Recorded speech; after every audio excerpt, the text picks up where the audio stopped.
पिछले कई सालों का जो रिकॉर्ड था वो टूटेगा इस बार? इस बार रिकॉर्ड टूटेगा नहीं, ध्वस्त हो जाएगा। इस खबर के प्रायोजक हैं स्टार टीवीएस, स्थान गुलवा गौरी सदर बाजार, बिलरियागंज रोड, आजमगढ़।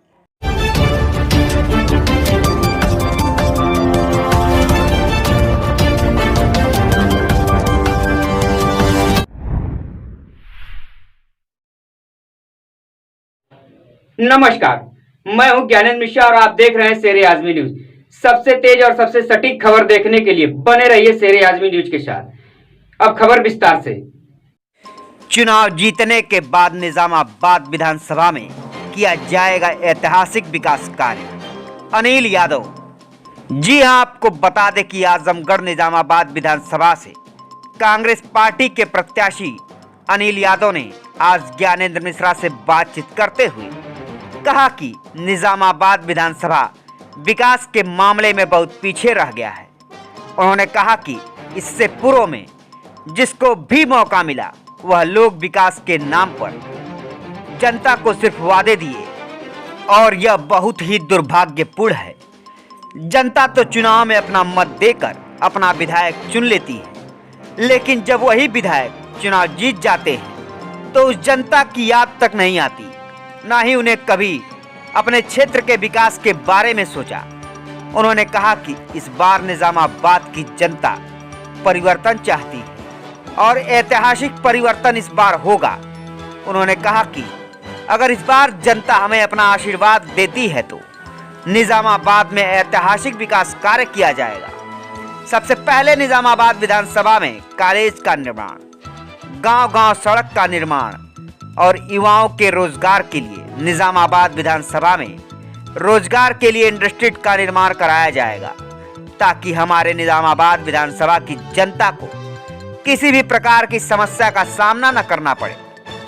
और मैं निजामाबाद की जनता से वादा करता हूं कि चुनाव जीतने के बाद यह संपूर्ण विकास समुचित ढंग से किया जाएगा। ज्ञानेंद्र मिश्रा से बातचीत करते हुए कांग्रेस प्रत्याशी निजामाबाद विधानसभा से अनिल यादव ने क्या कहा, आइए आपको दिखाते हैं रिपोर्ट। नमस्कार, मैं हूं ज्ञानेंद्र मिश्रा और आप देख रहे हैं शेरे आजमी न्यूज चैनल। इस समय हम मौजूद हैं आजमगढ़ के निजामाबाद विधानसभा में और गांव यह मठिया है और हमारा चुनावी सर्वे चल रहा था। चुनावी दंगल हम लोगों को दिखा रहे हैं कि इस बार 2022 विधानसभा चुनाव में जनता का किस तरफ क्या रुझान है। उसी दौरान हमारे साथ हमसे बात करने के लिए क्षेत्र में भ्रमण करते हुए मिल गए कांग्रेस पार्टी के निजामाबाद विधानसभा से प्रत्याशी अनिल यादव जी। आइए थोड़ा सा इनसे हम पूछते हैं कि जी सर बताएं, आपकी इस बार जो है 2022 में आपको निजामाबाद विधानसभा से आपको प्रत्याशी बनाया गया कांग्रेस पार्टी की तरफ से, तो इस बार ये चुनाव आपको लिए 2022 विधानसभा का चुनाव कितना चुनौतीपूर्ण रहेगा यहाँ पे? क्योंकि यहाँ पे समाजवादी पार्टी के पुराने नेता विधायक आलम बदी साहब भी लड़ रहे हैं, तो ये चुनाव आपके लिए कितना चुनौतीपूर्ण रहेगा? देखिए, ये चुनाव मेरे लिए चुनौतीपूर्ण नहीं है, यहाँ की जनता के लिए चुनौतीपूर्ण है। और जिस विधायक ने यहाँ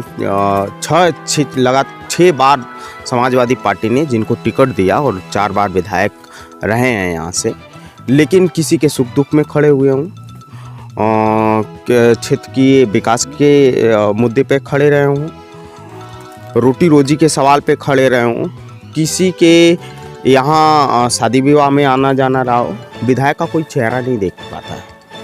कोई अगर उनके दरवाजे चला भी जाता है तो क्षेत्र में, मैं ये नहीं कह रहा हूँ, ये क्षेत्र की जनता कह रही है, लोग बताएंगे कि कोई आलम बदी जी के यहाँ चले जाए और बता दे कि फला तकलीफ़ है, तो बताएंगे आपने हम कोड दिया था कि फला ने कोड दिया था। यादव लोग हैं तो उनसे कहेंगे आप तो समाजवादी पार्टी को वोट दिए थे।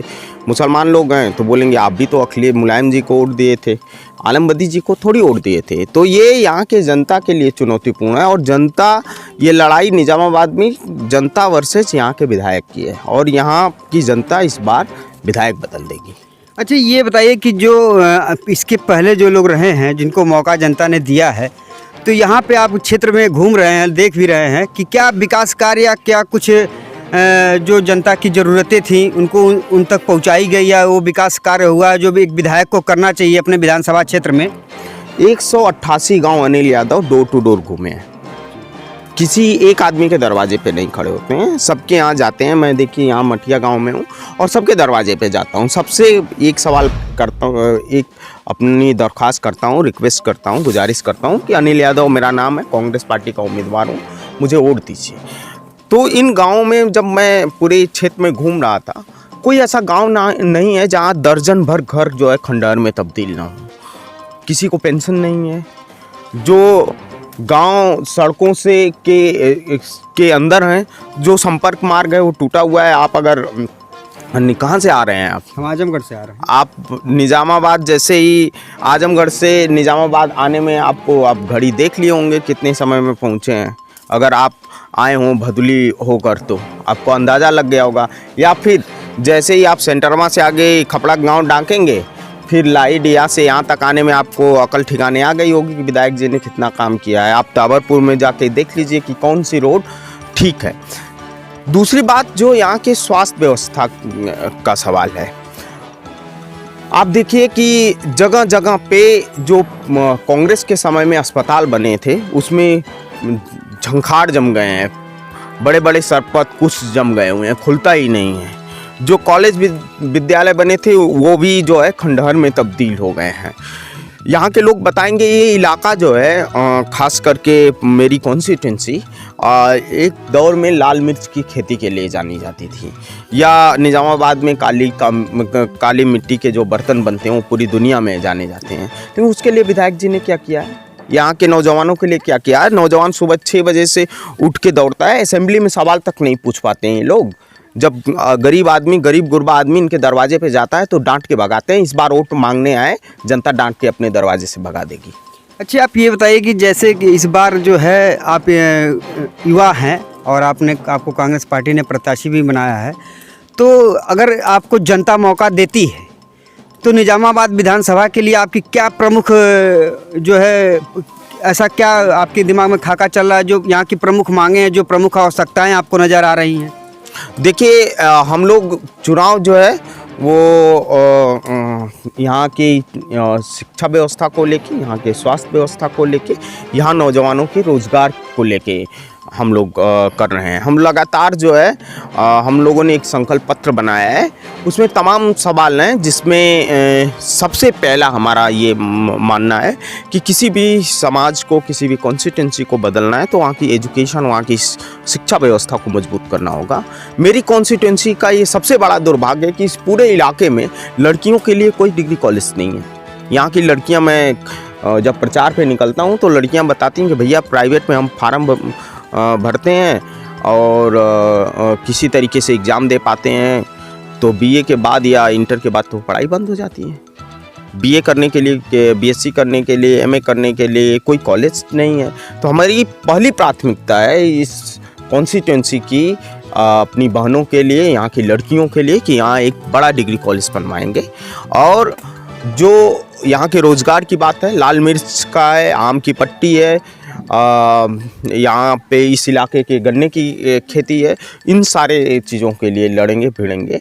तो यहाँ की स्वास्थ्य व्यवस्था के लिए, यहाँ की शिक्षा व्यवस्था के लिए, यहाँ के रोज़गार के लिए अनिल यादव लड़ेंगे और यहाँ के मान स्वाभिमान के लिए लड़ेंगे, गरीब गुरबों की लड़ाई लड़ेंगे। ये जो यहाँ के अफसर हैं, जो पुलिस अधिकारी हैं या ब्यूरोक्रेसी में बैठे लोग हैं, जो दलित बस्तियों को या मुसलमानों के गाँव को दुबई सऊदियाँ बना लिए हैं कि किसी दलित को पकड़ लेंगे, किसी मुसलमान को पकड़ लेंगे, 10,000 रुपया वसूल लेंगे, तो ये बंद करवा देगा अनिल यादव। तो ये मेरा एजेंडा है। अच्छा, ये बताइए कि जैसे कि यहाँ पे समाजवादी पार्टी लोग का बताया जाता है कि यहाँ समाजवादी पार्टी का गढ़, हमेशा समाजवादी पार्टी ही सीट यहाँ से जीतती है, तो उस बीच में आपका क्या रणनीति होगी? किस प्रकार से आप लोगों को फेस कर रहे हैं? क्या मुद्दे जनता के बीच में देख रहे हैं कि जो जनता इस समय क्या चाहती है? देखिए, ये जो शब्दावली है कि फलाने का गढ़ है, फलाने का वो नहीं है, अगर ये गढ़ है समाजवादी पार्टी का, तो समाजवादी पार्टी के लोग यहाँ के जनता के सवालों पर लड़ते क्यों नहीं हैं? CA/NRC का मसला था, पूरे देश में आंदोलन चल रहा था, यहाँ पे अक़लियत समाज की बहनें बैठी हुई थी, महिलाएं बैठी हुई थी, उस पर पुलिस ने लाठीचार्ज किया, अखिलेश यादव तो नहीं आए। यहाँ के दलितों के ऊपर उत्पीड़न होता है, हत्याएं होती हैं, अखिलेश यादव नहीं बोलते हैं, यहाँ के नेता नहीं बोलते हैं। यहाँ के पिछड़ों के ऊपर उत्पीड़न दमन होता है, अखिलेश यादव नहीं बोलते हैं। किस बात का गढ़ है? सिर्फ वोट लेने का गढ़ है। इस बार आजमगढ़ की जनता और निज़ामाबाद की जनता बताएगी कि ये किसका गढ़ है। जो आजमगढ़ की लड़ाई लड़ेगा, जो निज़ामाबाद की जनता की लड़ाई लड़ेगा, इस बार निज़ामाबाद की जनता उसके साथ होगी। अच्छा, समाजवादी पार्टी का कहना है कि भारतीय जनता पार्टी के कार्यकाल में जो विपक्ष के रूप में 5 साल सामने रही है सरकार, वो समाजवादी पार्टी रही है, लोगों के हर मुद्दों को उठाते हुए रही है, और कांग्रेस कहीं नज़र नहीं है। उनका ये आरोप है, तो उस पर क्या कहना है? किस सवाल पे समाजवादी पार्टी मुद्दे पे लड़ी है? सीए एनआरसी के सवाल पर अनिल यादव राजनीति छोड़ देंगे। अखिलेश यादव किस सीए एनआरसी के आंदोलन में चले गए? उनकी बेटी सीए एनआरसी के आंदोलन में देखने चली गई थी घंटाघर पे। अगले दिन अखिलेश यादव ने मीडिया को बुला के बोला कि हमारी बेटी आइसक्रीम खाने गई थी। किसानों का सवाल है, किसानों का आंदोलन चल रहा था, अखिलेश यादव कहाँ बैठकर ट्वीट कर रहे थे? प्रियंका गांधी रात में किसानों के ऊपर यहाँ के मंत्री ने के बेटे ने कार चढ़ा दी थी। प्रियंका गांधी पूरी दुनिया ने देखा कि रात में एक नेता कैसे जाती है, कैसे पुलिस से लड़ती है, कैसे उसको हाउस उठा के बंद कर दिया जाता है। या आगरा में एक दलित की हत्या होती, कौन लड़ता है? हाथरस में एक दलित बेटी के का रेप होता है, उसको पुलिस वाले जबरन जला देते हैं, कौन लड़ाई लड़ता है? या यहाँ पे उब्भा में आदिवासियों को मार दिया जाता है, उसकी लड़ाई कौन लड़ता है? सीए एनआरसी के सवाल पर पूरे प्रदेश में घूम घूम कर कौन नेता है जो लोगों से मुलाकात करती हैं, भिड़ती हैं? यहाँ पे तमाम ऐसे मसले हैं जो लोग पीड़ित हैं, उस पर प्रियंका गांधी जी ने लड़ाई लड़ा है। विपक्ष की लड़ाई कांग्रेस पार्टी लड़ी है, और पिछले 1 साल में 18,000 से अधिक कार्यकर्ताओं को, कांग्रेस पार्टी के 18,000 से अधिक कार्यकर्ताओं को इस हुकूमत ने जेल में उठा के डाला है। तो कौन लड़ाई लड़ रहा है? आप बता दो। आप आजमगढ़ में किस मसले पे जो है समाजवादी पार्टी के लोगों ने लड़ाई लड़ी है? आजमगढ़ में व्यापारियों का उत्पीड़न हुआ, कांग्रेस पार्टी ने लड़ा। रवनापार में पलिया का मसला था, पलिया के मसले में दलितों का घर गिरा दिया गया। अनिल यादव, मैंने खुद 6 दिन की भूख हड़ताल की, तब जाके यहाँ का एक गुंडा एसपी सुधीर कुमार सिंह लोगों को सस्पेंड करता है और मुआवजा देता है उस परिवार को। समाजवादी पार्टी का कौन सा नेता है जो भूख हड़ताल पे बैठ गया? ट्वीट करने से पार्टी नहीं चलती, आंदोलन नहीं चलते। तो जो विपक्ष की भूमिका कांग्रेस पार्टी निभाई है, लड़े हैं, भिड़े हैं, और हमें उम्मीद है कि निज़ामाबाद की जनता हमें आशीर्वाद देगी। अच्छा, एक बात है, जैसे कि अब मान लीजिए कि अगर आपको मौका मिल गया, जनता ने आपको मौका दिया, तो जनता के विकास के किन मुद्दों पे आपका फोकस ज़्यादा रहेगा? मैंने शुरू से कहा कि देखिए 2-3 चीज़ें होती हैं। एक तो इस देश में जमहूरियत है, लोकतंत्र है, सबको बराबरी की ज़िंदगी जीने का हक है। सब गरीब, दुखिया, दलित, पिछड़े, अल्पसंख्यक सारे लोग बराबर हैं। तो सबसे बड़ी एक वैचारिक बात होगी कि हम कोशिश करेंगे कि समाज में समानता है, और जो बाबा साहब के संविधान के जो मूल्य हैं वो ज़मीन पर उतारे जाएं, उनके सपने को सच किया जाए। साथ ही साथ जो जनता के मूलभूत सवाल हैं, जो रोटी रोजी का सवाल है, जो उनके कपड़ा मकान का सवाल है, जो उनके चिकित्सा, स्वास्थ्य, रोजगार का सवाल है, वो मुद्दे मेरे प्रमुख मुद्दे होंगे। और इसी पर अनिल यादव राजनीति करेगा, इसी पे लड़ेगा, भिड़ेगा। सड़कों पर मैं लड़ने का तरीका जानता हूँ। असेंबली में भी यहाँ की जनता मुझे मौका देगी, तो विधानसभाओं में भी लड़कर, भिड़कर यहाँ के जनता को हक और अधिकार अनिल यादव दिलाएगा। तो क्या लगता है कि आने वाला विधानसभा चुनाव है, जो पिछले कई सालों का जो रिकॉर्ड था, वो टूटेगा इस बार? इस बार रिकॉर्ड टूटेगा नहीं, ध्वस्त हो जाएगा। ये थे हमारे साथ निज़ामाबाद विधानसभा के कांग्रेस के प्रत्याशी अनिल यादव जी, जिनका कहना है कि अगर हमें जनता इस बार मौका देती है, तो जनता की आवाज़ को यहाँ से लेकर के विधानसभा लखनऊ में मैं उठाने का काम करूँगा। और इनका जो प्रमुख मुद्दा रहेगा चुनाव जीतने के बाद, वो स्वास्थ्य, शिक्षा और सड़कें और बिजली को लेकर के रहेगा, कि ताकि लोगों के यहाँ की विधानसभा को अच्छी सड़क मिले, अच्छा स्वास्थ्य मिले, एक अच्छा कॉलेज का निर्माण करवाने की ये बात कर रहे थे। शेर-ए-आज़मी के लिए ज्ञानेंद्र मिश्रा, धन्यवाद।